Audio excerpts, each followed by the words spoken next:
Okay.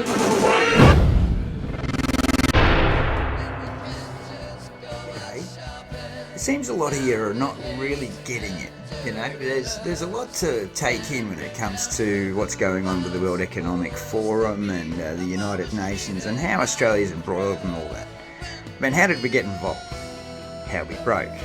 How are the people here? Why is there homeless people in this country? Why? How? How on earth can there be homeless people in this country given, you know, it's Australia? Alright, so watch this video, right? Read between the lines if you need to, but watch this video. There's no conspiracy theory, there's no bullshit. This is straight down the line truth. Alright? After you've watched this video, have a good think about what's going on. Have a look at everything. This is part 1. Part 2 will really wake you up. Alright, I'm Alan McGregor. Join me on this journey. So we have to prepare for a more angry world. And how to prepare? It means to take the necessary action. How did Adolf Hitler, a tyrant who orchestrated one of the largest genocides in human history, rise to power in a democratic country? The story begins at the end of World War I. With the successful Allied advance in 1918, Germany realized the war was unwinnable and signed an armistice ending the fighting. As its imperial government collapsed, civil unrest and worker strikes spread across the nation. Fearing a communist revolution, major parties joined to suppress the uprisings, establishing the parliamentary Weimar Republic. One of the new government's first tasks was implementing the peace treaty imposed by the Allies. In addition to losing over 1/10 of its territory and dismantling its army, Germany had to accept full responsibility for the war and pay reparations, debilitating its already weakened economy. All this was seen as a humiliation by many nationalists and veterans. They wrongly believed the war could have been won if the army hadn't been betrayed by politicians and protesters. For Hitler, these views became obsession, and his bigotry and paranoid delusions led him to pin the blame on Jews. His words found resonance in a society with many anti-Semitic people.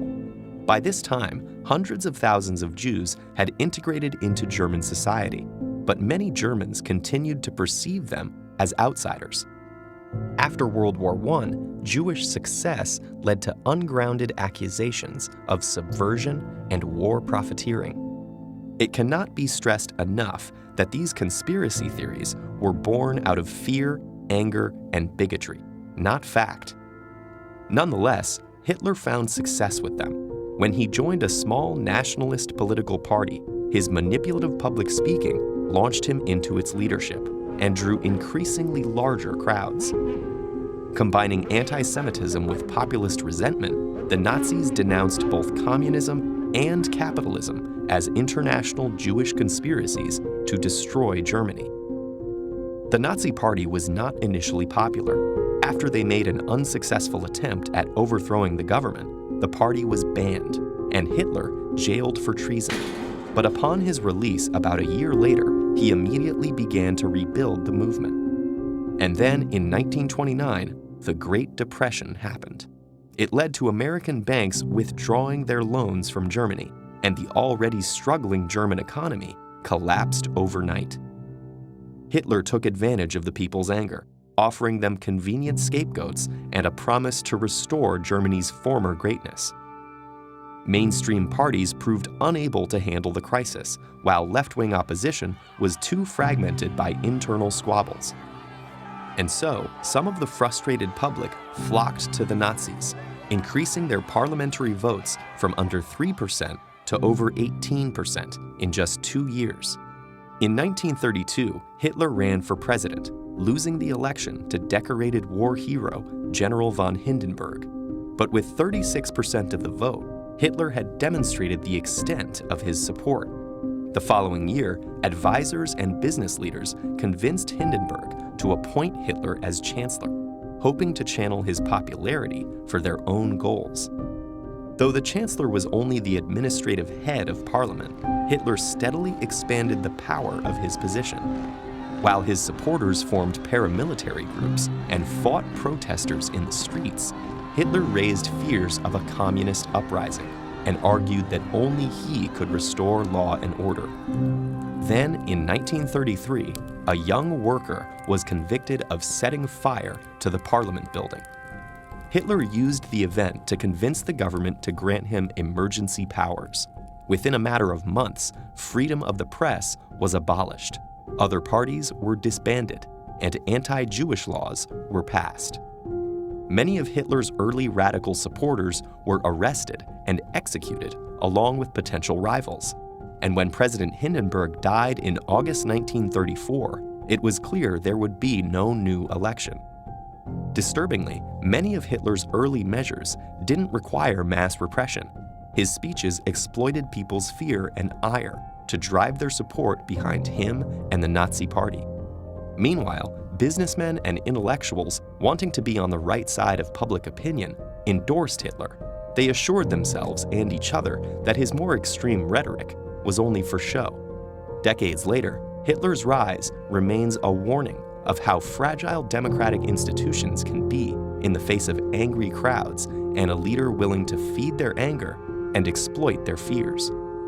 Restrictions have been extended in parts of Western Australia as the state records one new local case of COVID-19. More than 1 million West Australians have been given a deadline to get jabbed if they want to keep their jobs. In Australia, we were in a position with no COVID for 10 months.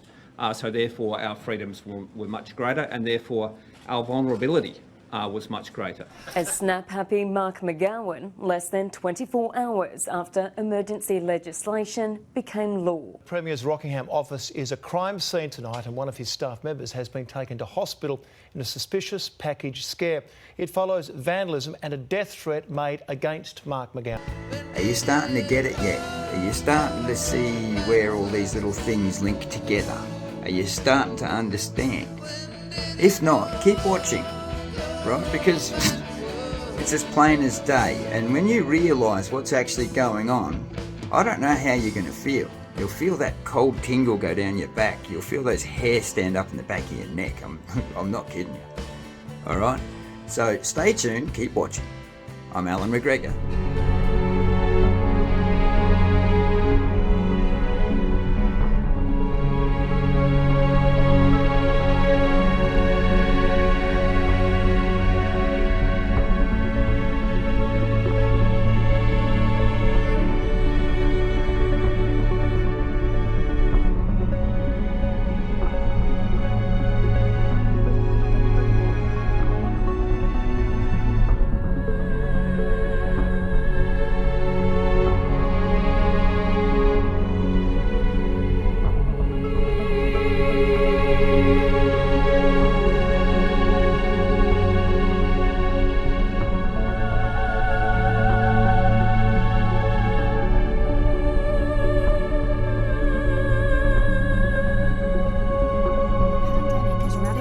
The world as we know it, and the actions we take today as we work to recover will define our generation.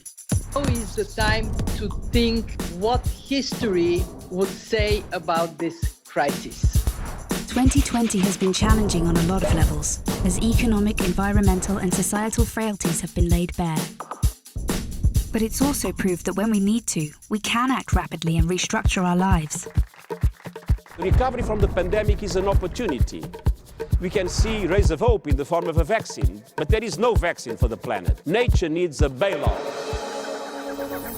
You don't want to go back to the status quo that you had before simply because it was the status quo that got us here. With everything falling apart, we can reshape the world in ways we couldn't before, ways that better address so many of the challenges we face. And that's why so many are calling for a great reset. A great reset? That sounds more like buzzword bingo masking some nefarious plan for world domination. Hands up, this kind of slogan hasn't gone down well. But all we really want to say is that we all have an opportunity to build a better world. And it's not surprising that people who've been disenfranchised by a broken system and pushed even further by the pandemic will suspect global leaders of conspiracy. But the world's not that simple. Every one of us has differing priorities, values, and ideas. That's part of why solutions are so hard to come by, and why we all need to be involved in the decision making. Because whether it's politicians, CEOs, academics, activists, or you, we're all about getting people together, even those you may not like, to sit down at the table and develop solutions that work for all of us. But we need enormous trust between the private sector and the public sector for this to actually work. That trust is hard to come by. it's time for people to work together, listen to each other, and build this trust so we can move towards a better world. And we really need one. Because while the pandemic affects us all, it's clear it affects some more than others. The first people who are hit are the people at the front, those who are vulnerable. It is those on the front line who take it first, and that is simply unacceptable. See, at the start of 2020, 1% of the world's population owned 44% of the wealth. And since the start of the pandemic, billionaires have increased theirs by more than 25%, whilst 150 million people fell back into extreme poverty. And with climate change set to dwarf the damage caused by the pandemic, the message from 2020 should be abundantly clear. Capitalism, as we know it, is dead. This obsession that we have had with maximizing profits for shareholders alone has led to incredible inequality and a planetary emergency. But no one can do this alone, and top-down approaches won't get us anywhere, because everything we've learned in our work has shown us that diverse voices lead to better results. And it's for these reasons that the forum talks about something called stakeholder capitalism, which would shift businesses away from just profit. Because if we want to change where the focus of our recovery will go, then we need a new dashboard for the new economy. And that needs to encompass people, planet, prosperity, and institutions. Giving people a real stake in the economy and putting well-being before growth. And that's all about getting the right people in the right place at the right time. We must rebuild our relationship with nature for the survival of the peoples and our planet. We have a window of time which is closing, and we need everybody who cares to get together and find solutions now. It's the people who have great ideas and who share them with others. They're the ones who are shaping the future. So if you want to be a part of the change, then tune in, turn on, and get involved. Follow the Davos Agenda, right here, online, on YouTube. In 1975, Australians agreed to destroy our economy so that it fitted into a new economic order, the New World Order. The Second General Conference of the United Nations Industrial Development Organization, UNIDO, met in Lima, Peru from 12 March to the 26th of March 1975. The outcome of that meeting was the Lima Declaration, a blueprint for the transfer of technology, tools and jobs to third world or developing nations, leaving the developed nations such as Australia short of technology, tools and jobs. This is now a reality with around 90% of our agriculture and manufacturing jobs gone. The result, yet another third world in the making. So, what is the Lima Declaration? How does it affect you and your family? Its correct title is Lima Declaration and Plan of Action on Industrial Development and Cooperation. It is an international trade agreement similar to GATT, the General Agreement on Trade and Tariffs. Australia is a signatory to the Lima Declaration, as it is to many GATT agreements. Australia signed the Lima Agreement with the total support of all major political parties. Whitlam, Fraser, Hawke, Keating, Hewson, Howard, Rudd, the Democrats, the Greens, and the Nationals all subscribe to this type of economic genocide, albeit under different names: North-South Dialogue, GATT, Internationalism, Interdependence, International Monetary Fund, the IMF, World Bank, or the New World Order. All different names for the same plan of control of the world through the money system. Control by sick minds, treasonous politicians, and bumbling academics and bureaucrats. It should be clearly understood that the Lima Declaration is one of many hundreds of international agreements and treaties signed by Australia, usually by one man, the Minister for Foreign Affairs or his nominee, who signs on behalf of all Australians. In 1975, that man was Senator Don Willacy. It should be clearly understood that 99% of Australians do not know what such agreements and treaties are about, nor how they affect their lives, and they are not told deliberately, because if they were, there would be riots in the streets. This video deals very briefly with just one of hundreds of agreements and treaties between the UN and Australia, the United Nations Lima Declaration of 1975. International treaties in the main are the handiwork of the United Nations and have been used by Australian governments to undermine Australian sovereignty. The High Court decision on the Franklin Dam issue in Tasmania is a case in point, used to put in place processes the impact of which the Australian people are completely unaware, and if they were aware, would be totally opposed to processes that get around the Australian Commonwealth Constitution. In other words, treason. And treason is being committed in the name of international treaty, or the other names given to them such as conventions, or in this case declaration, the Lima Declaration. You may say treason is a strong word, but after viewing this video, you will say it is not strong enough, without doubt sufficient reason to impeach the Australian government and opposition on charges of treason. So, how did our governments give effect to the Lima Declaration? Simply, the Lima Declaration is an agreement to wind down Australian manufacturing by around 30% and to import that amount from other preferred countries together with as much primary produce as we can consume, such as fruit, meat, etc. The 30% was a target that is now blown out. Current estimates are that 90% of our production capacity is gone, and our jobs with it. There is no mention in the agreement about what will happen to Australians who lose their jobs, their factories or their farms. It appears they are expendable. How can a government wind down business activity? Simply by making an unlevel playing field. Increased taxes, interest rates, the cost of employing people, without the worker gaining any benefit of course, environmental planning and controls, all of these things in combination either destroy or decrease our ability to produce. A good example would be, if you wish to manufacture widgets in Sydney, you may require, say, 5 acres of industrial land at around $12 million, on which you will pay $25,000 a year rates and $25,000 land tax. It will cost some hundreds of thousands in contributions to council coffers and environmental studies, all of which you may borrow at high interest. Then, if you are lucky, you will be up and manufacturing in maybe 2 to 5 years. Then the unions will step in and cause loss of production. The government will make you subject to time-consuming unnecessary costs, paperwork, insurance and payroll tax, and force you to collect sales tax on your product, and threaten you with heavy penalties including jail sentences for non-compliance. Or you can simply set up business offshore and export your ideas back to Australia. Our offshore neighbour, also a party to the Lima Declaration, will give you the land, assist you in every way and not tax you for the first 5 years.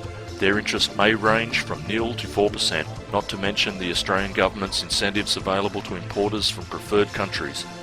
And so the playing field is drastically tilted to get the result required by a combination of government and financial activities. So, how does the Lima Declaration affect you? Simple. 50% of the productive Australian workforce becomes unemployed. Taxes on the remaining people employed increase to pay for the unemployed. With new shortage of income, you are forced to buy cheaper imports or go without, thereby aggravating the spiral of well-planned economic transfer equals oppression. Government will increase their numbers to cover up the real unemployment statistics and or change the definition of unemployed. If you work 10 hours a month, you will be considered employed. We now have more people in government at all levels with little to do, other than think up ways of controlling those who are left to produce what little we don't import, thinking up new revenue raising schemes and raising penalties to ensure their salaries. And last but not least, the obscure reason behind the Lima Declaration. Australia becomes a dependent nation, dependent on other nations for shoes, its machinery, its food, its survival. There is no doubt that within the grand plan of international control, there is no room for self-sufficient nations. Any nation that has all the material it needs and can grow all the food and fibre it needs cannot be totally controlled by any international body such as the United Nations, the International Monetary Fund, or the World Bank. An independent nation, independent in its production of all the things it needs, cannot be brought to heel by sanctions, such as happened in South Africa and Iraq. The international monetary control cannot starve the infants of an independent nation, nor deny them medication, as they did in Iraq. If Australia cannot make its own shoes, clothes and machinery, then others will control us. That is the real purpose of the Lima Declaration. And that is why those who support the Lima Declaration, including those in influential positions, are all traitors. The following are some of the recommendations of the Lima Declaration.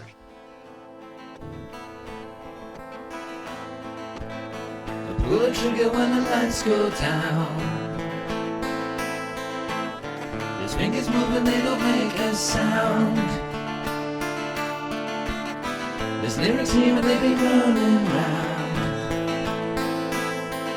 Confusion running free until they are found.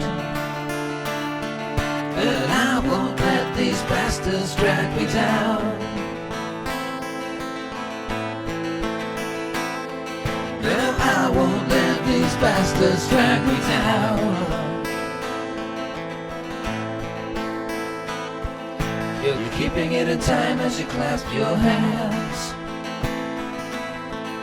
Sitting in a circle, you can be my band. You try to make a tune that we all understand. Never quite turns out just the way you planned. Complete control of the world and its people is planned through the total control of their economy, their means of existence. The basic economy I refer to is people. People create the need is then supplied by people's activity. All that is required for economic growth is for people to supply their own market.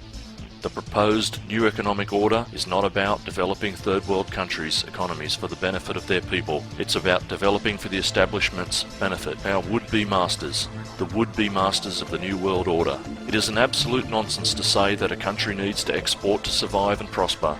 Of course, one must export an equal amount to which one imports to balance trade. But the less it imports, the less it needs to export to effect the offset. What is required is a locally owned and controlled credit system, the essential ingredient in remaining independent of international finance, the exact opposite to the plans of the New World Masters.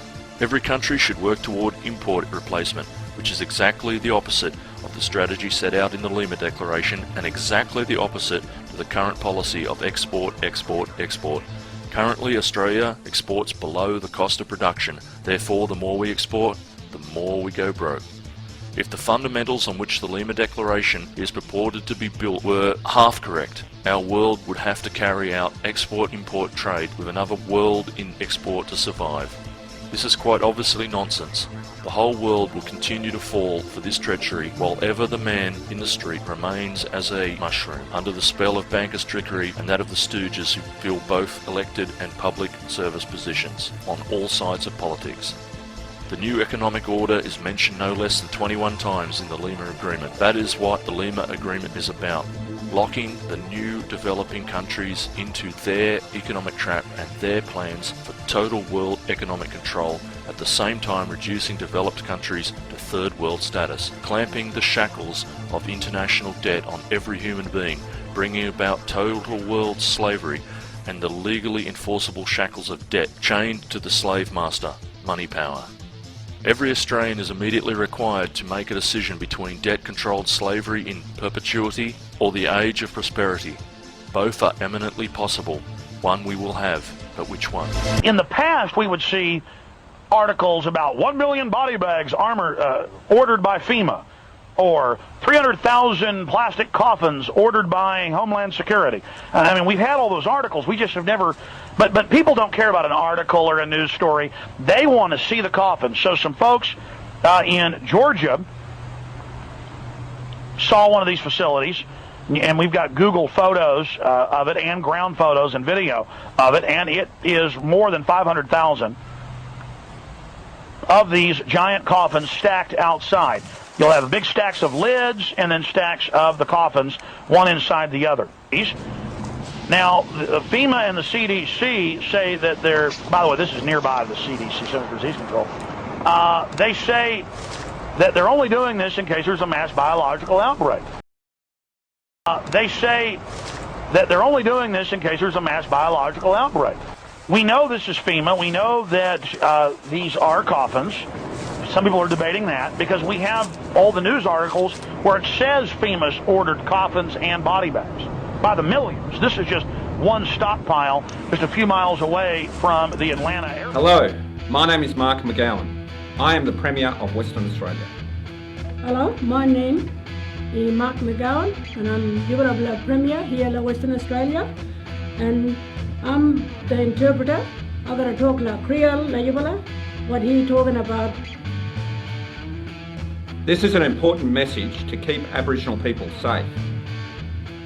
And this message is probably important one to keep everybody safe one. You can die from the corona or get really sick. People can pass away from this corona, or people can get really sick one. It's time to get the corona needle to keep people and country strong. Again, it's time to get them this needle from the corona to keep them back all the people and country proper strong one. The corona needle will protect kids, old people, men and women.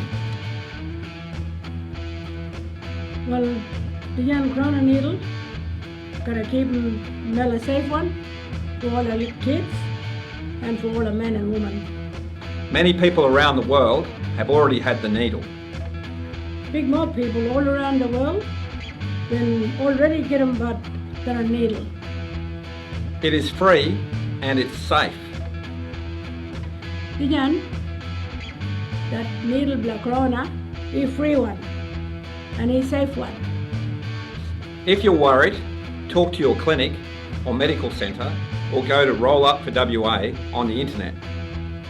People are worrying about talk like your hospital clinic or go to a hospital place or go to get themselves roll up on the internet.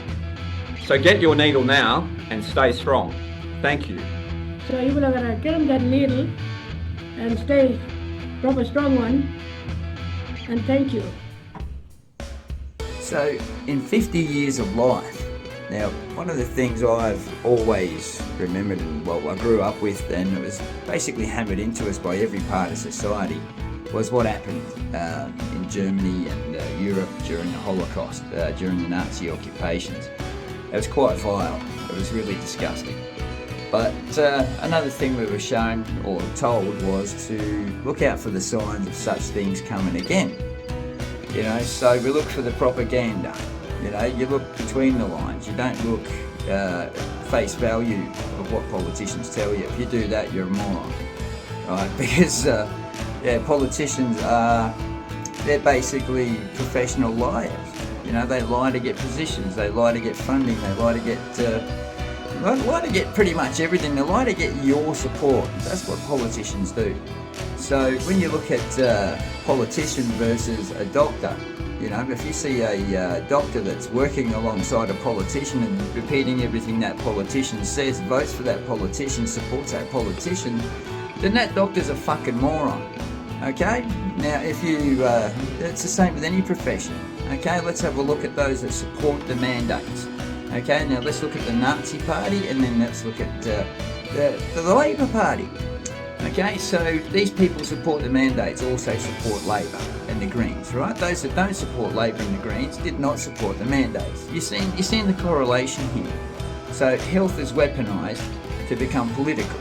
So they've politicised your health, right? Now there's morons that are going to jump on board with that, and there's morons that are not, right? We're all morons, you know, because we all fell into this. We've all voted for these fucking idiots, right? So it's on us. We did this, you know, so only we can fix this. So as we carry on, look at the hypocrisy of today, right? Have a look at the way things are going, right? Have a look at what your politicians are telling you. All the bullshit. Look between the lines, right? Now, I'm Alan McGregor. Let's carry on. Well, here we are, the end of 2022, and we've had over 10 million cases of COVID. The Australian Health Department, of course, stopped counting around September sometime because I think it was getting too embarrassing to admit that despite with over 20 million people being vaccinated, over half the country had caught COVID. Whatever happened to protecting you? Whatever happened to protecting you? But we don't want to talk about that anymore. We'll just pull it off the website and not discuss it. We'll not discuss it. And then we've got the excess deaths that Senator Babbitt talked about before. We had 8,706 extra deaths last year, despite the fact that New South Wales locked down for 3 months. So in theory, the deaths should have been lower, like they were in 2020. But let's not count 2021 in the ABS figures, or sorry, 2020 they're not counting. Let's pretend nothing happened there. Almost 140,000 jab injuries, more than all the injuries reported from vaccines since 1971. More than all the injuries put together. You've got an injury rate that's 3 times higher, and yet the TGA don't want to look at the signal. The whole point of having a database where doctors report these injuries, where they tick the box suspected, and as the doctors say, they don't fill these forms out because they don't have the spare time. They don't have a lazy 20 or 30 minutes sitting around filling these forms out if someone fell off a bike. No, they're ticking these boxes because they believe that the vaccine caused the injury that they are reporting. And yet the TGA want to pretend that there's nothing to see here. And why wouldn't they? Because Professor Skerritt is head of an organisation that is funded by Big Pharma. That is funded by Big Pharma. Now, if you want to talk about a conflict of interest, that's it. That's it. And these guys have no idea what they are talking about. I asked Professor Brendan Murphy, who was the Chief Health Officer at the time, whether or not he'd actually read the non-clinical report into the Pfizer vaccine. Guess what? He hadn't read it. Despite that, he'd been saying for the last a couple of days earlier that the spike protein wasn't in the blood. Well, had he read the report, he would have known that they never even tested the spike protein. And they would have also known that when they did the animal trials, that the report said there was no difference in lung inflammation between the placebo group and the vaccinated group after 9 days. There was not one skerrick of evidence that showed that that vaccine was effective. But did anyone in this chamber right here, right now, actually read that report? I bet you not. But you all went out there and said it was safe and effective where you didn't have a clue what you were talking about. And shame on you. Because the law in this country in the Australian Immunisation Register says you cannot be coerced into taking a vaccine, number one, and number two is that you need to be properly informed about what is in the vaccine. Now, you've got to dig very far to get to the bottom of this stuff, but that spike protein in the vaccine isn't even the same as the spike protein in the virus. No, they've actually changed one of the nucleotides and they've actually got a synthetic gene in the vaccine. They've added 70 adenine nucleotides to the poly-A tail, which is designed to make it last longer. It's designed to last longer. The mRNA in the trials was shown to last for up to 9 days. The lipids were shown to last at least 2 days, and they stopped the trials, despite the fact that it doubled, yeah, listen to this, Senator Hanson-Young, despite the fact that the concentration of the lipids that are cationic were doubled in the ovaries from day 1 to day 2. You know what they did? They stopped the trial. They stopped the trial and they went and told everyone that it just stays at the site of injection. Well, that was a blatant lie. If you want to talk about misinformation, go and check out page 44 of the Pfizer non-clinical trial report. It was released on the TGA FIO disclosure log 239-6. I've read it numerous times. And guess what? You should also read the top paragraph of page 8 that says that the study suggests that the spike protein can be either inserted into the membrane or secreted from the cell. Now, what does that tell you? I'll tell you what that tells you. It tells you that rather than actually killing the actual pathogen, which is what a normal vaccine would have done, this particular vaccine goes inside your cell, takes over the reproduction, the ribosomes, which is what produces the protein, and then starts producing more of the toxic substance. That is not the name of the game. You would want to actually kill the virus. You do not want to reproduce it. And of course, Brendan Murphy, the Chief Health Officer, claims that there's nothing to worry about. He never read the document. And then we've got Professor Kelly. Of course, he came out and made the bold statement that it stops transmission. Well, he was lying.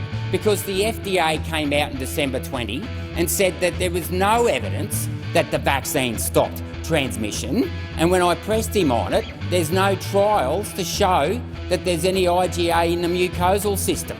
Okay, you don't have to take my word for it. Go and speak to Robert Clancy, Australia's foremost immunologist and vaccinologist.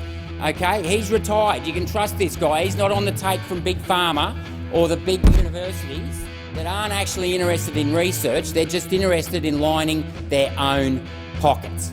And then, of course, we've got the vaccine injury scheme, which is just a joke. And today and last night and day after day for the last 15 months, I get contacted by people who have had their lives destroyed by this vaccine. A vaccine that the government said was safe and effective. And if that isn't bad enough, that these people, and I'm looking at you people in this chamber here today, didn't read the documents, that took over someone else's body because it suited your narrative, your command and control narrative, you showed no humanity. No humanity. There are people out there that have not only injured, they have lost their jobs and they cannot get medical support to help them. There are husbands and wives of injured couples who've had to quit their jobs to stay home and look after those people who are being injured, are in incredible amount of pain. And the fact that you're interjecting Senator Hanson-Young just goes to show the type of person you are. How dare you come into this chamber? How dare you come into this chamber and start mocking the vaccine injured? Senator Waters, your point of order. Greens. Senator Rennick, please sit down. Order. Senator Waters. Point of order, reflecting on another senator as well as being odious and tedious. Not the second part. Senator Rennick, just withdraw it to the extent that you made an adverse inference. Well, the fact that the Greens Party can sit in that corner over there and mock and laugh the vaccine injured. These people aren't anti-vaxxers. They believed what the government told them, as I did when I first came to this place. But I can tell you what, it's nothing but a cesspit of lies in this place. But the fact that the Greens Party think that they can just sit there and mock the injured. These people believed in the government. You want to talk about trust and transparency? Oh, yep, there's Senator Walters again mocking, going, come on. Maybe you should pick up the phone. Maybe you people should pick up the phone and talk to some of these people who have been injured. And then we go to the basis, the substance of this act, the Fair Work Act. This is a public health issue. The idea that businesses in this country can be responsible for the transmission of an airborne virus is just as absurd as the billions of dollars that are getting wasted on the idea of some tiny trace gas in the atmosphere can control that. I mean, we are living in the land of the unicorn farmers and the intellectual pygmies who have just chasing the impossible dream like Sancho Panza chasing the windmills. It is absurd. And yet we stand here today, almost 3 years after the virus, broke out in China or whatever, and we have still got this ridiculous mandates in so many places, in particular in the private industry, which is what this amendment will address, and they are still being coerced into getting a vaccine. I've literally just had 3 messages in the last hour about people who are losing their jobs, not in the health sector, but in sectors that are outdoors, nothing to do. It is absurd. It is absurd. And it needs to stop because the state of emergency, even at the state government level, has been retracted. And yet these people here today do not want to grant people their autonomous right to control what goes in their body. And I might remind members of the LNP that one of our values is the dignity and worth of every individual. You know, we don't believe in multi-patent bargaining because we recognise that every business is unique, and we think that, you know, the employer and employee should have the first right in deciding what's best for them. That is what we believe in empowering the individuals to make the decisions that, suit their needs the best. And only the individual or the parent of the child can make that decision. But what we've got here today is typical command and control. We've got the Labor Party and the Greens protecting their own narrative that the government can save us. Govern me harder, Daddy. That is what these people believe in. Alleinstehende Frauen und Mädchen machen es sich in ihrem Frauenheim gemütlich. In contrast to reality, the Nazi propaganda film of 1944 shows women being quartered in a residential hut. It does not show the horribly overfilled barracks and attics where most of the inmates lived, only those sleeping quarters specially prepared for the film. Instead of the omnipresent 3-tiered bunks, one sees only 2-tiered bunks. The top bed has been removed for the filming. Where in reality 20 people squatted round a table, were now sat only 6, apparently enjoying a life of leisure in the style of a feature movie. To make it all seem less overcrowded, the SS had created space by deporting several thousand inmates to Auschwitz. The film simply does not convey how the inmates really experienced life in these huts. Inspired by the success of Darwin's Howard Springs facility, Perth's purpose-built quarantine centre is set to call Jandakot home. And with the Delta strain wreaking havoc on the East Coast, the federal government's set itself a tight deadline. So effectively, people would arrive at Wellcamp Airport as international arrivals. They would disembark the aircraft, get on a bus, travel 4 minutes to the quarantine accommodation facility. They would get checked for immigration and customs, and then go straight to their rooms for the 14 days. Every room will have its own air conditioning system. There'll be fresh air and no corridors. So we see those as the major impediments to hotel quarantine. And all the workers that work there would live on site. They will all be vaccinated. There'll be extensive testing. Extensive testing.